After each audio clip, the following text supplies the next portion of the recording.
Welcome back to another episode of the Supply Chainy podcast. I am your host, Nathan Cheney, and today we're going to be talking about where the future is going, which is AI, large language models, and all that sort of really detailed, cool stuff that we talk a lot about in media and pop culture these days.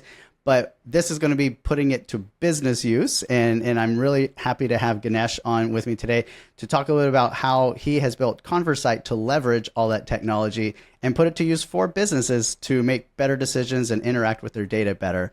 Welcome, Ganesh. Can you do a little bit more of a better introduction of yourself than I just did? Yeah, thank you, Nathan. Great meeting you. Great to be part of this podcast. Myself, Ganesh, I'm one of the co-founder and CEO of ConverSight. Um, I spent 20 years in this supply chain, manufacturing space, and data analytics. So today is everything. Whether it is manufacturing, supply chain, everywhere we have a lot of data.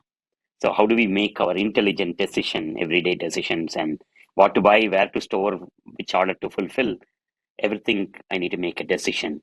So how do we help that decision? That's my passion. That's why we founded ConverSight, conversational insight. So with my business experience, technology experience, I am here to help supply chain leaders, empower those leaders to get good insights. Looking through your LinkedIn profile, I noticed that your education is in mathematics, and you've done a couple of things. Can you kind of walk us a little bit through your career journey up to the point we're at today? Yeah, sure. Yeah, I did masters in mathematics, all numbers. Initially, I was thinking that I'm going to go teach, but then path changed. Started working for a manufacturing company, actual manufacturing company for 3 years, automotive engine manufacturing, tractors. So it was, 20 years back. So not fully computerized and a lot of pens and papers on procurement. But since with mathematics, my best thing was always creating reports. I still remember the report I created was A4 sheet paper and, drawing those tables and all that, like what's going right, wrong. So reports to the leaders. And then from there, I got an opportunity to work in an ERP implementation, SAP implementation for a tractor manufacturing company that was back in India. I really got very interested. Wow, like there is a software which is, I don't need to have all those bundle of papers and ledgers. It made me, wow, that's great. So I started working for an ERP company for 3 years. And, I was not really super happy about creating a screen for order capture and all those. Rather, my mind was always numbers. So I quickly moved to reporting and analytics team within that ERP team. So then joined a company called Cognizant, large IT consulting company. And I used to lead the data analytics practice focused on product and resources, which is manufacturing, retail, logistics, distribution. So anyone who touches a product, make, move, sell kind of companies, and so that was 14 years leading that organization. And every company I go, they starve for insights, but everybody's data rich, but information poor, right? So, and my favorite thing is, if my favorite quote is own the outcome. Meaning, if you're asking me, Ganesh, I need this data, I need the supply chain dashboards. My first question is why? Why do you need this? What are you going to do it? So if you tell me why you are going to need it, what you're going to do it, then it's easy, and let's do it. What I found in the whole job, it was a high paying job and all that, but people were not using those reports and dashboards. They have thousands of them, they don't use it. That's made me like up in the night, like, well, why are they not using it? So that's kind of long journey from starting from mathematics with a ambition to get to a college and teach to today helping companies get their insights. Thanks for walking us through your education and a little bit of your career history and how you got to this point today and highlighting your inspiration for starting ConverSight. Can you tell us a little bit about, I think y'all have been around for about 7 years now, and congratulations on achieving that milestone. Can you talk about where you're at in that startup journey today? Yeah, the first 2 years was really trying to figure out what to do, what not to do type. We found a company and build the technology. We are of since I came from the industry where the problem is real, they have data, they need insight. At ConverSight, we are helping, as name says, with conversational insight. So we are building an AI assistant for supply chain leaders where they can just ask a question like how much stock I have or how much excess inventory I have, what are all the items running out of stock. So questions around that. Then more and more questions you ask, the AI will start telling you where you have a problem. So that is the product. In the journey, we worked with number of customers in the journey. Today we have more than 200 customers, and we are a Series A company stage. For people who understand Series A, meaning initially it's just idea, and then the idea is given to some pilot customers. Then some people start paying it. At that time, a small investment come like an angel or seed investment, so we can build it few more. But to do Series A, that means you have a product market fit, and customers are buying, using it. Customers who are not known to us, right? A company like unknown company finding us, evaluating, buying. That's a clear thing. And it's not just one company. If it is an e-commerce retailer, we have 50 e-commerce retailer. So there is a product market fit. So we have a clear product market fit, and we are in the growth mode now. How do we, you know, triple our revenue, double our revenue? Right? That's a magic world of growth, growth, growth. So that's kind of where we are at. 7 years ago, I was not thinking about AI at all. It was not a buzzword. It wasn't a big topic that everyone was talking about every day, pretty much. And so, can I think probably most users are most familiar with Chat GPT and the really like user friendly type of interfaces for how to interact with AI and large language models. But can you talk a little bit about how you can leverage that in a supply chain environment? I can get ChatGPT to write a resume cover letter for me or give me the recipe for apple pie. But how do you leverage this for in a supply chain environment? Yeah. See, AI in general is it's a lot of things. My co-founder used to say that, everybody's using AI as like a technology, rather AI is an outcome. The technology behind is machine learning, right? Data science or machine learning or deep learning, whatever you call. So in a way, AI is a skill. So as a human, we have multiple skills. We can speak, hear, think, decide. It's a lot of skills are there. So AI is set of skills. So in supply chains, obviously, there are a lot of robotic process automation. We are even hearing still theoretically we are hearing about dark warehouse where the robots can go see, pick up, color coded, all that kind of stuff, right? So visual is a kind of an AI, and natural language understanding we are colloquially now calling Gen AI or generative AI is another type of AI, and that is where the Chat GPT coming in. I think by far the most known AI to everybody is the Chat GPT, and now we are in the similar space of generative AI. Now, so double clicking what generative AI or Gen AI can do for supply chain, not visual, not the vision, not the robots, and how we can pick. I'm not covering those use cases, but specifically Gen AI or generative AI, what can it do in supply chain? So in supply chain, as leaders, planners, the purchase managers, we need to make a lot of decisions every day. Like first thing is demand forecasting. Like we have historical number of products, so the forecasting can be done much more accurate and much more response planning way. Meaning, traditionally, we have a planner, they will go to a planning solution and do the forecasting. It takes weeks. And then once in 3 months, they do the forecast. But today with AI and machine learning, we can look at the orders, historical orders, as of yesterday, and run the forecasting model and run 8 different models. There are some items which are selling fast, some items are selling slow, but there are some items abnormal, sporadic, we call. So now forecasting can be done much more accurately and much more, faster and much more with more data, right? That's number one. So good demand forecasting. The second is where you can do is more adjusting that forecast or take the demand forecast to the supply forecast. Now, in the last 3 years, pandemic plus all these global ecosystem changes and nearshore manufacturing, we are seeing the lead times, vendor lead times are really changing big time. Like what used to be 6 weeks is 6 months or 6 months is 6 weeks. A number of things changing, and freight cost is really up and down, and a lot of stuff happening. So as leaders, it's very difficult to use our traditional old ERPs, MRPs. Rather, it needs to be more responsive. So can the AI automatically monitor my supplier behavior and automatically update the supplier lead times? And now I got better forecast. I got better supplier insights. Now, based on that, can the AI recommend fulfillment plan?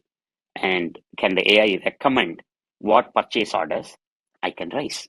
I need to raise today.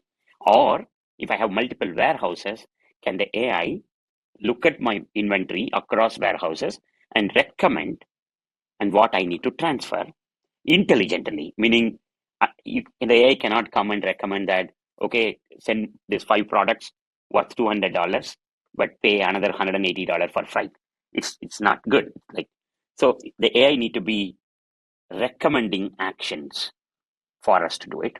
So AI right now, Gen AI, right now is in the maturity stage. It's not completely there. It is good in reading the data, answering the question. It's good in demand forecasting. It's good in, looking at your historical supplier performance and recommending. Now the AI need to put all this together and tell you, this is what you should do. So AI is getting there, not there yet. So today AI can be an assistant in every step. What to buy, what to transfer, how much forecast to expect, where to store, all these questions which lead us to excess inventory, non-moving inventory, and stockouts, those can be mitigated by leveraging right AI. But you are still the boss. You still need to monitor this AI and adjust. AI is not going to be smarter than you, because the moment AI give me all that, I'm smarter one level more.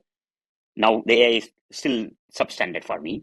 Then 6 months from now, AI is going to be a little bit make more smarter. Then I'm smarter than AI, right? As humans, I believe we are going to be smarter than AI. That means we always need somebody in supply chain to make those decisions, but the decision can be suggested by the AI. It's a great evolution in supply chain. And, I was in a manufacturing warehouse another day. They make tools. You have to look at it. I saw they're probably a $10 million company. I saw 4 robots making all the weldings and all that kind of stuff. I was thinking 4 robots and 2 people and a 40,000 square, plant come warehouse.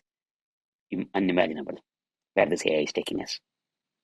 So you started to touch on something a while ago, which is that it can only really be a guide, and that we cannot really put 100% of our faith and actions. If you're about to start cutting $1 million POs, at the end of the day, you, the procurement officer or whatever that role might be, you're ultimately responsible for validating, verifying the suggestions it's making, and substantiating those before you go cut these POs or whatnot.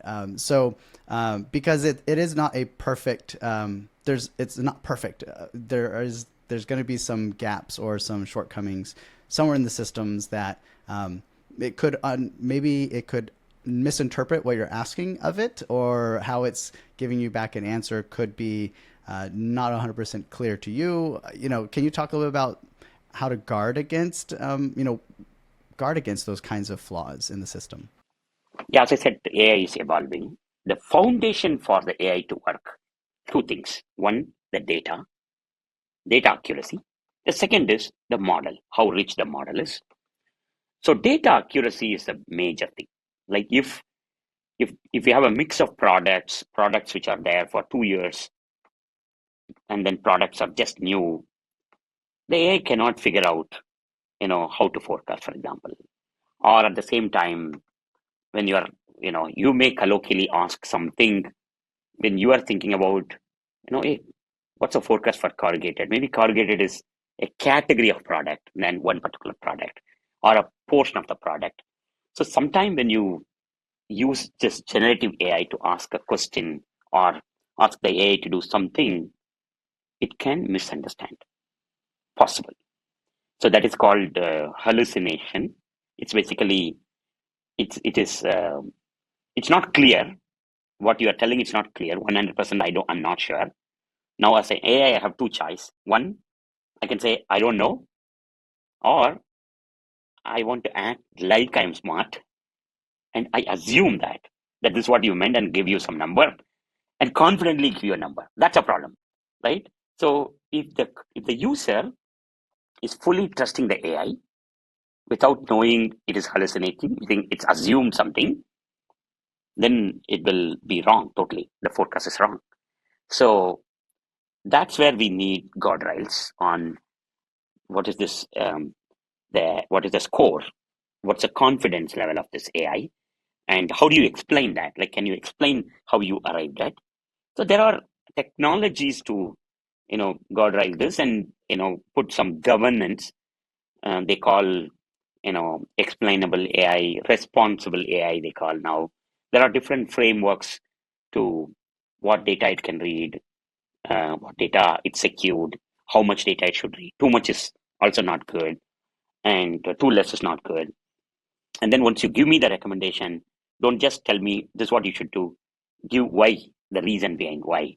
So as humans now, as supply chain leaders, I would say responsible supply chain leaders, we need to, I would say, probably doubt the result instead of trusting it. Today, it will change in a year or two. Doubt the result, double click, make sure it's right. You are convinced, then do it. So I would say that's why I said the AI is an assistant, not an expert yet. Got it. It's kind of like your intern that you can have go do some work for you, but at the end of the day, you need to check before you go take action on those suggestions or those results that came back. Uh, so I think it might be important that we distinguish here that ConverSight is not if I can say it, a public sort of service that is scraping the web and all data everywhere. It lays on top of a company's ERP or connects to existing systems. And so it's only going to be pulling data and information from a company's own data sources and not necessarily going to be open for use for everyone. It's not going to be pulling random data from everywhere. Can you kind of describe the difference between those two types of models? Yeah. So, um, so there are two things. One, what's the input to this?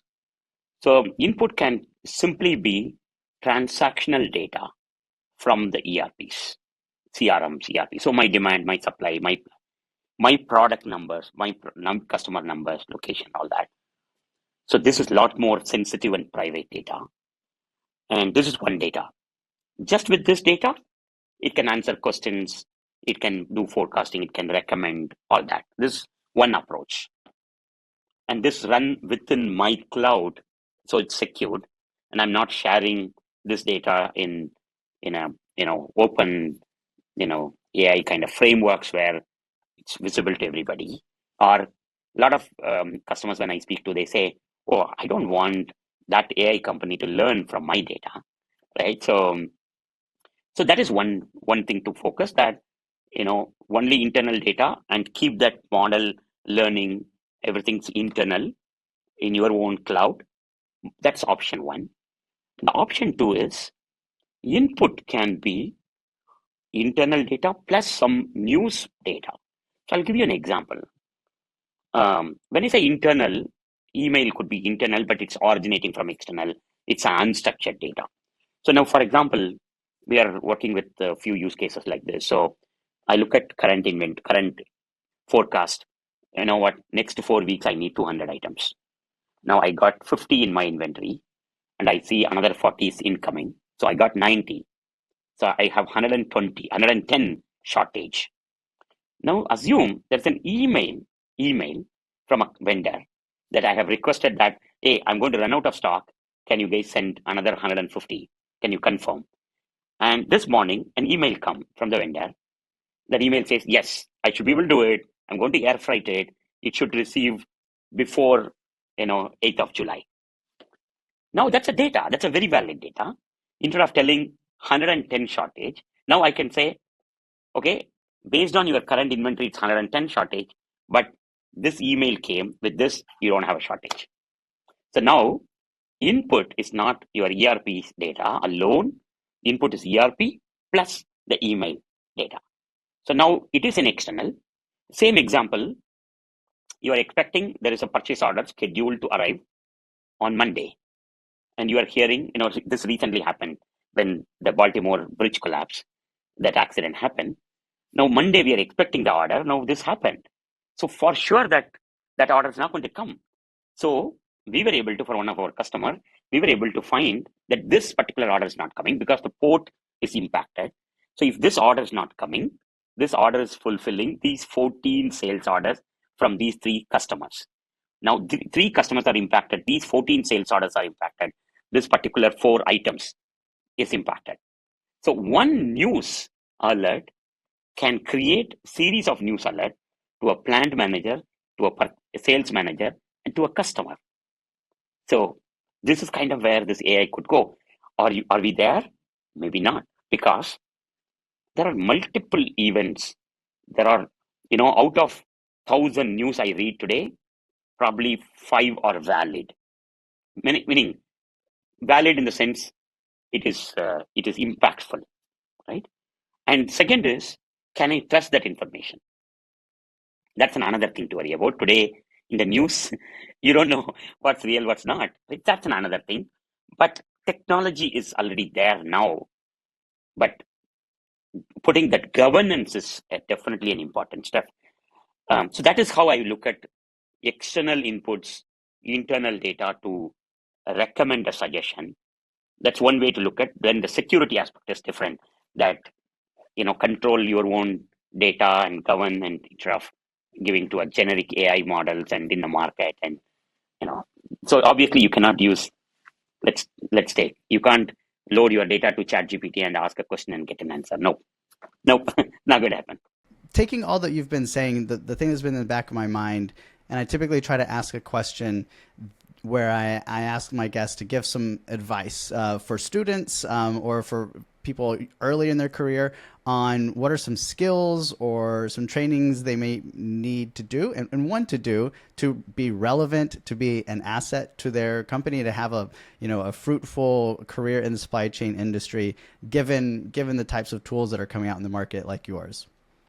Anyone coming into supply chain, irrespective of any role, the future is highly dependent on how you leverage the data.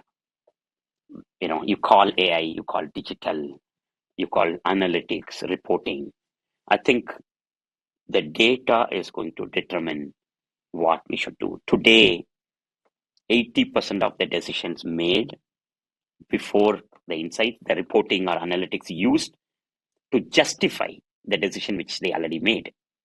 But that's going to change big time. Today, we all look at companies like Amazon. How are they able to fulfill? I just placed an order this morning and it's already delivered, right? It's like the speed in which it's delivering is amazing. So how do they know that I'm going to order this?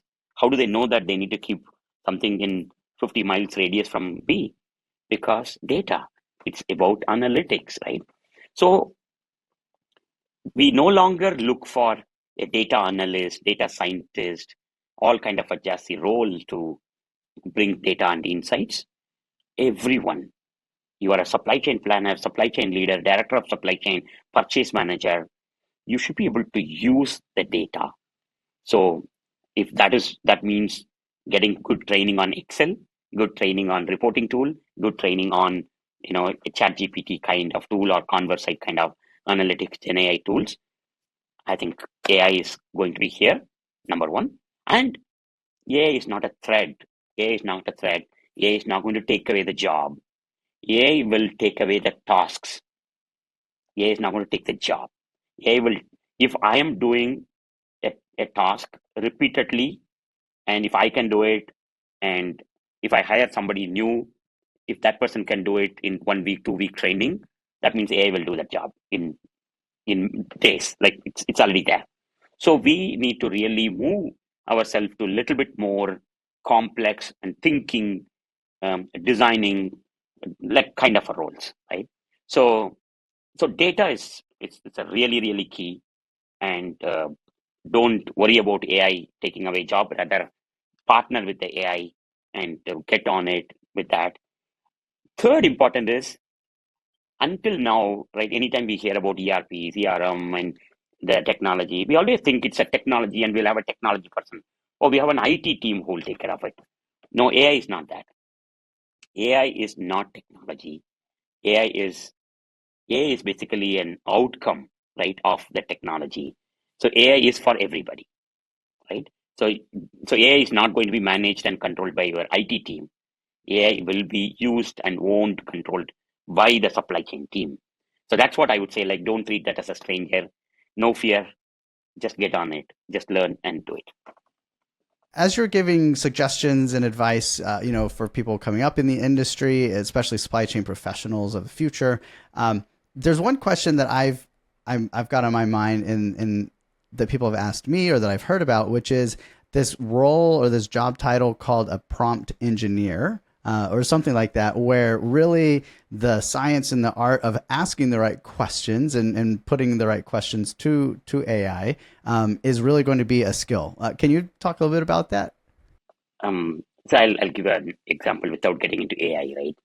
I hired somebody new in the team, right? I've asked, hey, how much revenue we made from Ford? And that person gave, oh, it's 40,000. I said, no, that cannot be right. Are you sure you are pulling the right data? Yeah, I got from Ford Motors. No. We also have Ford Motors in UK. Oh, I did not know that. So let me go get it. Right now, it's a human conversation. So people also make assumption and do it. So like how we are prompting a human to do this, like one question, right? So the same thing is true for AI. So the AI, when we are telling, oh, I need this, now first I need to say, okay, how much revenue we made from Ford. Now I have somebody in the name Ford in the team, and then I have a customer, then I have a warehouse named, or then I have a customer with Ford in multiple. First thing I need to tell this AI that I am so and so, I'm a sales leader, I care about revenue, and I care about customer revenue. And so when you need to tell the boundary in which I'm asking this question. So it's a I would say, like, think of it, prompt engineering as series of instructions you're giving to the machine, or assumptions, instructions, then answer this question. That is prompt engineering, or the title of prompt engineer is coming in the generative AI world. And it's not related to supply chain at all. It is for generative AI in general. There are companies, like including ConverSight, where when we work with supply chain companies, we can't ask them, hey, who's your prompt engineer, right? So they have supply chain planner, supply chain analyst.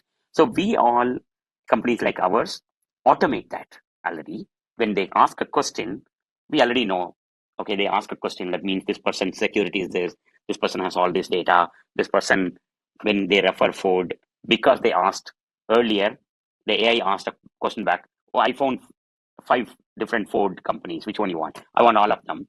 So that assumption. So our AI, what it is doing is packaging all those instructions, automatically creating a prompt for them. So the moment they ask one question, it converted that to a paragraph of instruction. AI, go do this for me, right? So same thing. If I ask a forecast, hey, give me my next 6 weeks forecast. When you say 6 weeks forecast, should I give you the 6 weeks forecast based on last 2 years of history, last 1 year of history? and how should I handle. There is one product which is abnormally sold 100,000 quantities. Otherwise, it's only selling 2,000 a month. 1 month, it's 100,000. How should I handle that? Is it abnormal and ignore, or I need to smoothen it? So you need to give a lot of instructions. But you come and ask, hey, what's the 6 months, 6 weeks forecast for this item? Then 2 hours later, you come and ask, hey, get me a 6 months forecast for these three items. Every time you will not tell how to handle that history. Rather, you give the instructions once, and then the system learn, and then it basically keep it. So think of that as instruction. Prompt engineer is a role needed, but that's getting automated by companies like us a lot more now. Thanks for helping to kind of answer that question, and I can understand that better. I think there's a quote that, being a good manager is not about having the right answers, but asking the right questions. And so it kind of sounds like that's going to fulfill itself in the upcoming world, where asking the right questions, which is always important, really, but it's going to be the importance of asking the right questions and framing it right and giving all the parameters is going to be a key to success. Is there anything that we haven't uncovered, anything I have not asked about today that you're incredibly passionate about that you'd like to take a minute to speak on as we wrap up this episode? No, I think we covered the whole 9 yards on the what AI can do it in supply chain and some of the technologies. I think what you mentioned at the last is very critical, that it's all about the curiosity.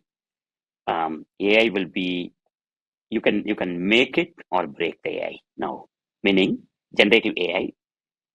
You can take the AI, make it work for you, or you can say, here is my AI, I asked a lot of questions, and you can prove that you are the smartest person in the room and say the AI is not working. So both are possible. It's a change management. It's very, very critical in the organization. If they trust that AI is the future and we need our employees to adapt to the AI, what AI is today is not what's going to be there 5 years from now.